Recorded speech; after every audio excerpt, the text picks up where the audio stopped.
So aerosols, aerosols. Now, what are aerosols? These are, as I discussed earlier, aerosols are pressurized dosage form containing therapeutic ingredient or active ingredient which upon actuation emit fine dispersion of, you can से fine dispersion, वो आपकी solid भी हो सकती है, liquid भी हो सकती है. सॉलिड कैसे हो सकती है? जैसे हम लोग फॉर्म यूज करते हैं, फॉर्म यूज करते हैं हम लोग in the form of aerosols. Liquid जैसे हम, मैंने आपको अभी बताया एरोजोल जैसे वॉलनी है. डिस्पर्जन ऑफ लिक्विड और solid material in a gaseous medium. Now, what are advantage or disadvantage of aerosol? Aerosol, very first advantage is easy and convenient to apply. No contact with no contact of your manual or with hands. Faster onset of action. Avoid first pass metabolism. Specific amount of dose can be given to the patient or removed from the formulation container. Because no handling is there, no microorganisms can be entered. You can release the content in controlled or uniform manner.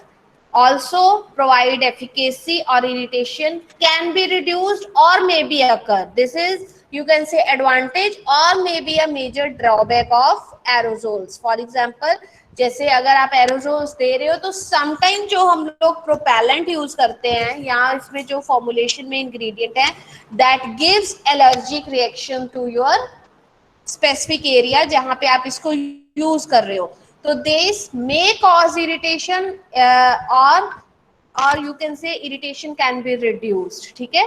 Next, क्योंकि आपकी aerosol है specific containers, आपको valves use हो रहे हैं, gasket use होता है, so formulation is costly, disposable is difficult, allergic, explosive means जो आप प्रोपेलेंट इसमें यूज कर रहे हो sometime they cause explosion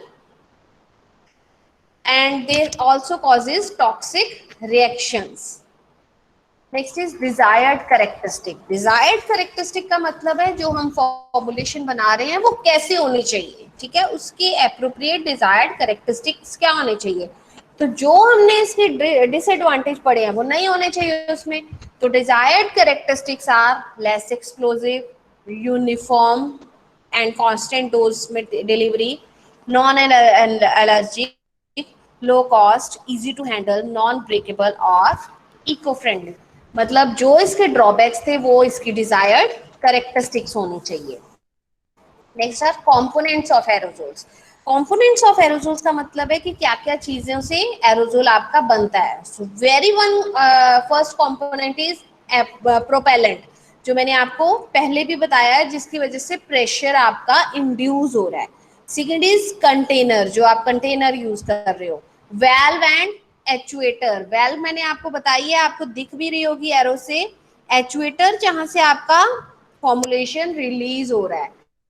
and last one is product concentrate. Product concentrate का मतलब है लिक्विड और सेमी सॉलिड प्रेपरेशन और सॉलिड पार्टिकल्स जिसकी वजह से आपका एक्शन आ रहा है, मतलब एपीआई और थेराप्यूटिक मटेरियल जो आप यूज कर रहे हो, that is called product concentrate.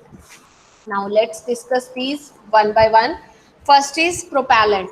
Propellant is used which are responsible for developing a proper pressure within the container. ठीक है, ये हेल्प करता है to expel the product from the container.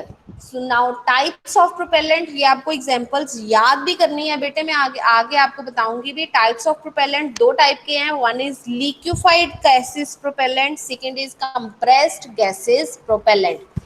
तो जो आपका लिक्विफाइड जो आपका प्रोपेलेंट है, that depends upon route of administration. आप कौन सा रूट यूज कर रहे हो प्रोपेलेंट के लिए. जैसे आप टॉपिकल यूज कर रहे हो, या आप ओरल यूज कर रहे हो, या फिर आप इनहेलर यूज कर रहे हो, उसके अकॉर्डिंग आप प्रोपेलेंट चुनते हो. ठीक है. So first is for oral और इनहेलेशन. ओरल और इनहेलेशन जैसे दिख रहा है आपको, trichloromonofluoromethane, dichloro difluoromethane, these are used for oral preparations. Second is for topical, ये आपको कई बार 2 नंबर का अलग से क्वेश्चन आता है। टॉपिकल एरोसोल्स हम लोग कौन से यूज करते हैं, propane, butane, isobutane, these are topical aerosol propellants and also called as hydrocarbons. Second type है प्रोपेलेंट्स की, ये थे आपके liquefied gas propellant. Second is compressed gas propellants. ये भी आपको आता है कि कंप्रेस्ड गैस प्रोपेलेंट्स हम लोग कौन से यूज करते हैं, वो हम लोग यूज करते हैं नाइट्रोजन एंड कार्बन डाइऑक्साइड। ठीक है, 2 टाइप के प्रोपेलेंट यूज करते हैं, one is gas liquid gaseous propellant, second is compressed gas propellant. Liquid gas propellant में 2 टाइप के आते हैं आपके, ओरल और topical. Topical is propane butane and next आपके ओरल के जो आपके हैं क्लोरोफ्लोरो मीथेन्स। एंड कंप्रेस्ड गैसेस में 2 गैसेस आप यूज करते हो, one is nitrogen, second is carbon dioxide.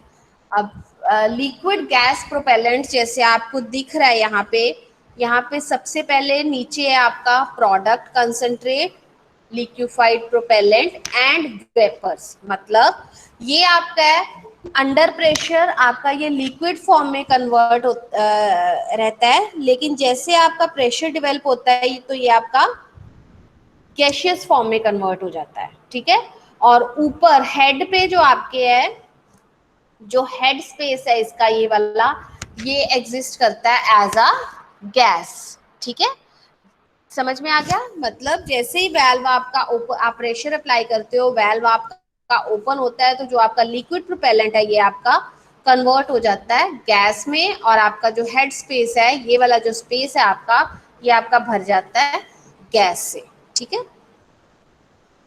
Examples आपकी कौन सी हैं, क्लोरोफ्लोरोकार्बन्स हैं, जैसे आपने पीछे पढ़ी हैं, डाइक्लोरो डाइफ्लोरो मीथेन, ये यूज करते हैं हम फॉर ओरल और इनहेलेशन। एडवांटेज क्या है इसकी, केमिकली इनर्ट होता है, टॉक्सिसिटी कम है, नॉन फ्लेमेबिलिटी है, जो कि हमने इसकी डिसएडवांटेज पढ़ी थी एरोजोल्स की, कि sometime these are flammable in nature. और फ्लेमेबल क्यों होते हैं या एक्सप्लोजिव क्यों होते हैं, बिकॉज ऑफ प्रोपेलेंट। तो ये जो आपके फ्लोरोकार्बन्स हैं, दीज आर नॉन फ्लेमेबल और lack of explosiveness. Disadvantage is high cost or deplete the ozone layer. These are the advantage examples of chlorofluorocarbons. Hydrocarbons जैसे नाम मैंने आपको बताए थे, propane, butane, isobutane, used for topical formulations, these are water based aerosols. Advantage क्या है इसकी, inexpensive.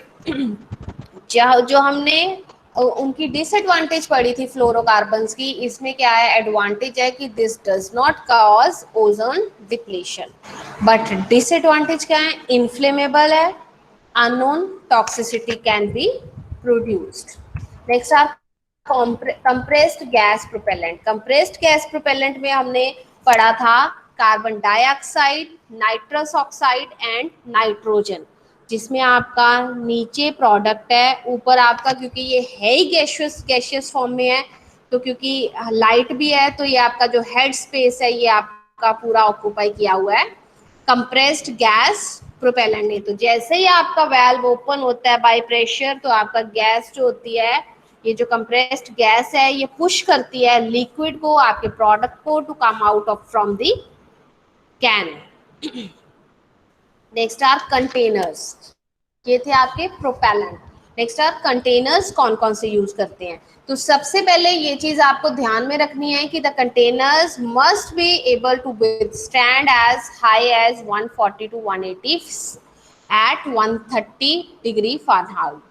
इसका ये मैंने क्यों आपको पढ़ा है, क्योंकि ये भी कई बार आपको पेपर में आता है कि कितने टेम्परेचर पे आपके प्रेशर पे आपके ये विथस्टैंड रह सकते हैं। तो दैट प्रेशर इज 140 to 180। ठीक है, कंटेनर्स एरोसोल्स के 2 टाइप के होते हैं, one is metal, second is glass container. Metal container जो आपके हैं, first is thin plated steel container. इसमें क्या होता है, स्टील प्लेट के ये होते हैं which is coated with the tin by electrolyte process, electrolytic process. जो इसमें हम लोग करते क्या है, जो आपकी टिन कोटेड स्टील शीट्स हैं, उसको 3 पार्ट्स में डिवाइड करते हैं, one is top, bottom and body. तो इनको हम लोग अटैच करते हैं बाय सोल्डरिंग, जैसे लिखा है soldering is a process where we join these join the 2 और 3 योर, जैसे टॉप बॉटम या फिर बॉडी है, इनको हम लोग ज्वाइन करने के लिए जो प्रोसेस यूज करते हैं दैट इज सोल्डरिंग। और हम लोग वेल्डिंग यूज करते हैं, नाउअडेज हम लोग वेल्डिंग यूज करते हैं इनको जोड़ने के लिए। और कई बार हम लोग, जैसे मैंने बोला, टिन से हम लोग इसकी कोट करते हैं, समटाइम्स हम लोग ऑर्गेनिक मटेरियल यूज करते हैं जैसे इपॉक्सी कोटिंग या फिर नॉलिक या फिर ओलियो रिजन्स यूज करते हैं to coat these steel containers. Aluminium containers for topical और इनहेलेशन फॉर्मुलेशन के लिए यूज करते हैं, जैसे आपके, क्योंकि ये लाइट वेट है, लेस कंपेटिबिलिटी, इनकम्पेटेबल है आपके। सीमलेस का मतलब होता है जिसमें कोई भी ज्वाइनिंग नहीं है, जैसे हमने पीछे पढ़ा जो टिन प्लेटेड है इसमें हम लोग वेल्डिंग करते हैं, या फिर जैसे सोल्डरिंग एक अटैचमेंट है। सीमलेस का मतलब जो बिल्कुल उसमें कोई भी ज्वाइनिंग नहीं है। ठीक है, समझ में आया बच्चे? तो क्योंकि एल्युमिनियम के है तो करोजन का करोजन रेजिस्टेंस होते हैं आपके, ठीक है। और इनको भी अगर हमने और रेजिस्टेंस ऐड करनी है तो that will be obtained by coating inside with organic coating, जैसे मैंने पहले भी बताया था आपका इपोक्सी या फिर विनाइल कोटिंग। ठीक है, नेक्स्ट स्टेनलेस स्टील कंटेनर्स। ये आपके जो स्टेनलेस स्टील कंटेनर्स है for use for inhalation, strong होते हैं, रेजिस्टेंट है, no need for internal coating. Disadvantage is only costly in nature. Next is glass containers. Glass containers हम लोग इसलिए यूज करते हैं क्योंकि इसमें इनकम्पैटिबिलिटीज नहीं होती हैं विद फॉर्मुलेशन इंग्रेडिएंट्स। दो टाइप के ग्लास कंटेनर्स हम लोग यूज करते हैं, one is uncoated glass containers and second is plastic coated glass containers.